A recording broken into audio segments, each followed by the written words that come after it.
పాకిస్తాన్ సైన్యంలో Osama bin లాడెన్కి సంబంధించినటువంటి బంధువులు కూడా ఉన్నారు. అందులో ఒకడైనటువంటి వాడు DGISPR.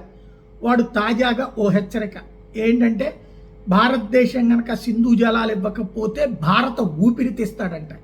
ఈడ అబ్బస్ సొత్తు అని చెప్పి ఇక్కడికి వచ్చి ఊపిరి తీస్తుంటే జరుగుతుంది. ఇక్కడ సామాన్యుని చంపుతాడు. భారతదేశం కనుక పాకిస్తాన్లో సామాన్యుని చంపాలనుకుంటే కొన్ని కోట్ల మంది చచ్చి ఉండేవాళ్ళు ఇప్పటికి. అక్కడ ఉన్న ముస్లింల మీద ఎవ్వడికి పగలేదు. అక్కడ ఉన్న పాకిస్తాన్ ప్రజల మీద భారతదేశానికి పగలేదు, భారత ప్రజలకి పగలేదు. అక్కడున్న ప్రజల ప్రాణాలు తీయాలని భారతదేశం ఎప్పుడూ కోరుకోలేదు. ఆ నీచ నికృష్టులు భారతదేశంలో ఉన్నటువంటి ప్రజల ప్రాణాలు తీయాలని కోరుకుంటారు, ప్రజల ఆస్తులు నాశనం కావాలని కోరుకుంటారు, హిందువుల ఆస్తులు నాశనం కావాలని కోరుకుంటారు, అన్య మతస్థుల ఆస్తులు నాశనం కావాలనుకుంటారు. భారతదేశం అట్లా కోరుకోలేదు కాబట్టినే బతికుంది పాకిస్తాన్.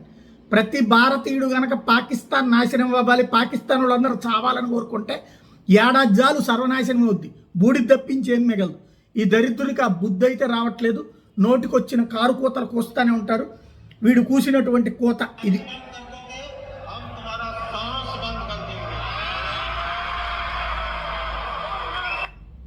ఇది శ్వాస తీసేస్తాడట.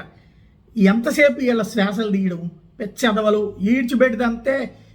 2 గంటల్లో మోకాళ్ళ మీద కూర్చున్న ఎదవలు ఇక్కడున్న పనికి మాలిన ఎదవల మూలంగా హీరోలు అని ఫీల్ అవుతున్నటువంటి నికృష్టులు వాళ్ళు. ఇలాంటి దరిద్రులతోనే ఆ దేశం అంతా తగలడింది.